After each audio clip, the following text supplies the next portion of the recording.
So if a normal company that we respect, that we use products, Microsoft, Google, Citigroup, Harvard University, does that, why shouldn't the criminals also not do that if they are heavily regulated, if their own life and survival depends on the fact that governments are benevolent to them? So that, that is one of the blurrings, the blurring between the criminal enterprises and the politicians. And I'm going to go back to this.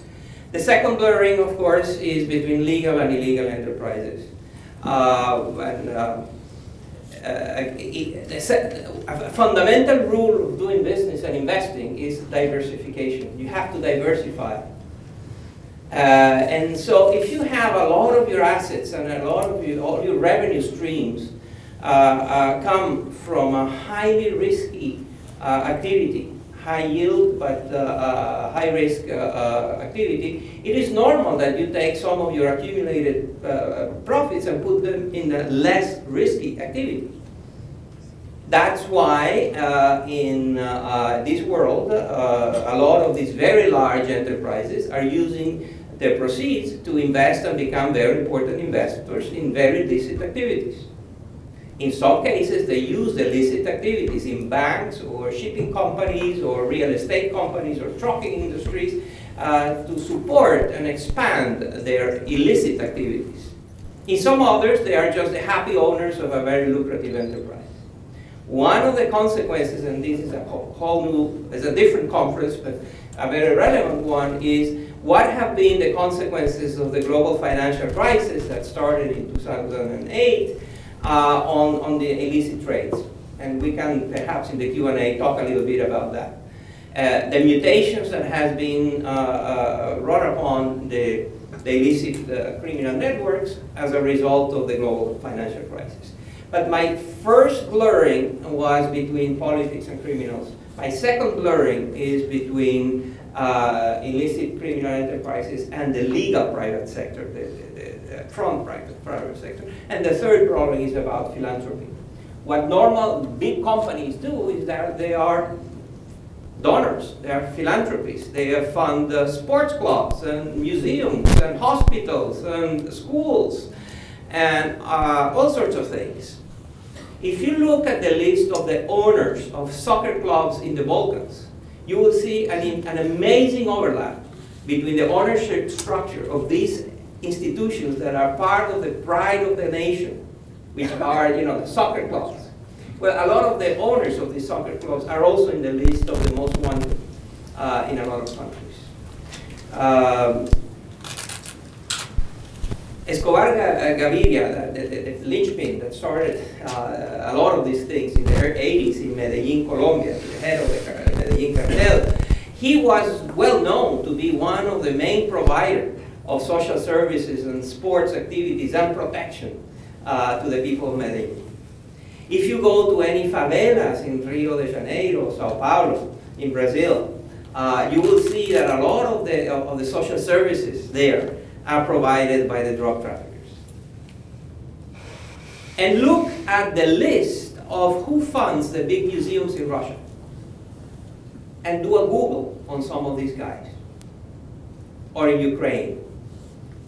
Or in that part of the world. And so on. That's my third blurring. The blurring between philanthropy that is what we understand as philanthropy and the philanthropy that is undertaken by these criminal networks.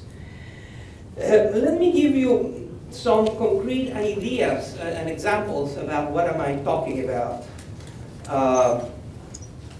Some of these may be well known to you, but I think I want to give context to this.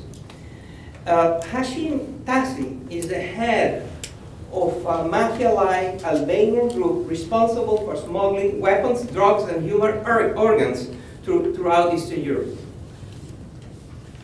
He is today the Prime Minister of Kosovo.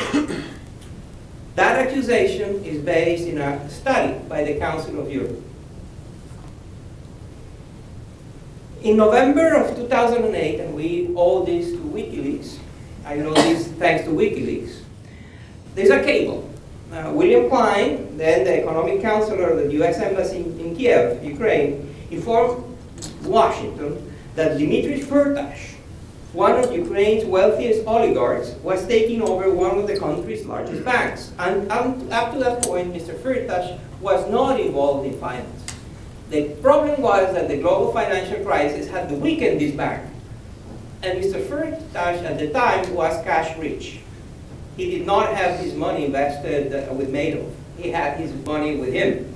And that allowed him to buy a bunch of companies, including one of the largest banks in Ukraine. That same cable goes to a great length to explain why Mr. Firtash is closely connected to the Ukraine's political establishment, and even more importantly, is very close to a gentleman called Semyon Mogilevich, which is the head of a Russian criminal organization. In another cable in WikiLeaks, we learn that Daniel Ortega, today's president in Nicaragua, funded his campaign with money from international drug traffickers. Through another case, we learn that there is a gentleman in Venezuela called Henry Rangel Silva. Henry Rangel Silva is a military officer in Venezuela, and 3 years ago, he was identified by Treasury, by the U.S. Treasury, as a kingpin, through the kingpin law.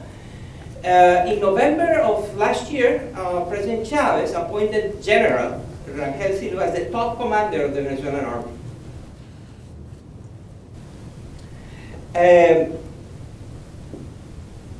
According to the United Nations Office of Drugs and Crime, Venezuela now accounts for more than half of the cocaine shipments to Europe, often via Africa. So the cocaine that is produced in the Andean countries goes now to Venezuela, and from Venezuela goes to Europe, mostly to free Africa, mostly to Guinea-Bissau. Guinea-Bissau is almost a failed country, 1.6 million people. In one of the shipments, or 2 shipments of cocaine, it is about half of the GDP of the country. So we're talking like a big deal. If you go to Bissau, the capital of Guinea-Bissau, you walk the streets, you will listen to Venezuelan music. And they are not there as tourists.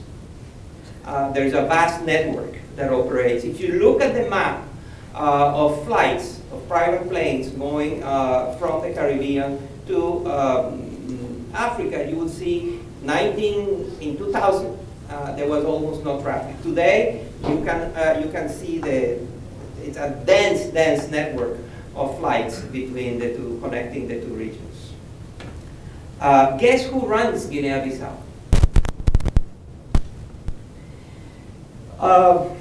Africa has become a very important, this is not a Guinea-Bissau story, Africa has become a very important place where criminals are taking over governments.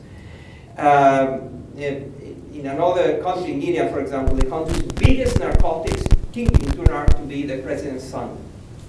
He's now in jail. Let me read you a statement also about Africa. Jackie Selebi was the head of South Africa's police. In 2006, the heads of 152 nations met in Brazil for the 75th General Assembly of Interpol. Interpol is one of the few institutions that we have to deal globally with what is a global problem. Note that we're talking about a global problem that is mostly dealt by national reactions, with great difficulty to coordinate globally. One of the instruments that we have to deal with a global problem is the Interpol. Interpol is a multilateral organization that meets once a year, is made of groups. I don't have to tell you this, but this group of police. At the opening ceremony, Jackie Selebi was addressing the group because it was South Africa's turn to be the president of Interpol. And he said that our mission is to ensure and promote the widest possible mutual assistance between all criminal authorities. Salehi said, we need to find systems to make sure that our borders and border control are on a firm footing. So it's a very noble cause, except that on that occasion, it was being championed by a crime lord. Mr. Salehi today is in jail in South Africa because he was caught being one of the leaders of one of the largest criminal enterprises in South Africa.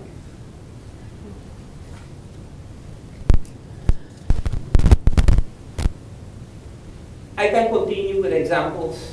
Burma.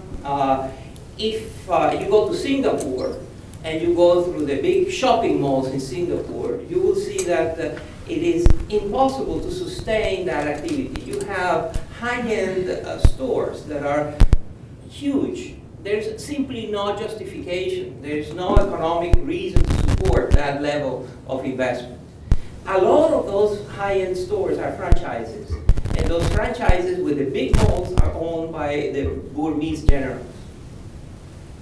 And the Burmese generals are well known, and we have documentation to prove that the junta, the military junta that runs Myanmar, is deeply involved in all kinds of trafficking.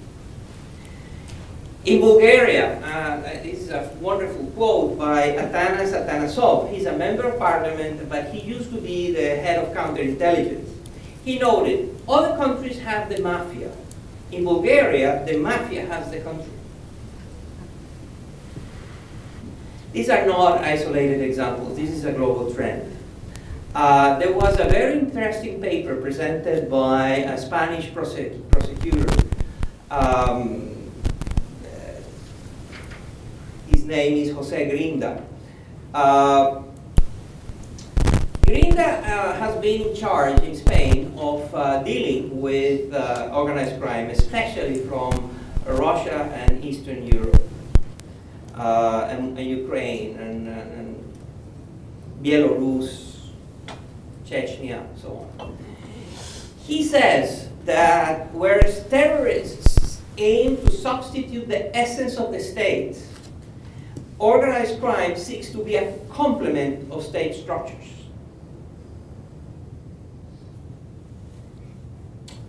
The central message of Grinda is that in the nations that he calls mafia states, the interlock of criminals and political leaders is vast, deep, and permanent. According to Grinda, one cannot differentiate between the activities of the government and organized crimes in these countries. They are all and the same, one and the same. He says, and he has some very interesting examples, that when he goes after some criminals and some criminal groups, he suddenly discovers that he's not only dealing with them, but they are capable of mobilizing their home nations' diplomats, military, governments, judiciary, and so on. So he says, here I am, a prosecutor, a magistrate in Spain, but on the other side of me, I have the best lawyers that can be hired in Spain, and I have a state. I don't have a network, I don't have an organization, I have a nation state that is deploying diplomats, and is deploying the military, and is deploying intelligence and the spies and everything. Again, this is the point about asymmetry. When Grinda says that one cannot differentiate between the activities of the government and organized crime, that echoes the other first example I gave, the report by the Council of Europe, that says the signs of, I'm quoting, the signs of collusion between the criminal class and the highest political and institutional office holders are too numerous and too serious to be ignored. And from these observations, the message I want to leave with you is that there is a central and very sobering corollary. Fighting these traffickers and these criminal organizations is no longer about drugs, it's no longer about counterfeits, it's no longer about weapons, it's about governments. One needs to be selective. There is absolutely no hope in fighting everything. From counterfeited Harry Potter books to Prada bags,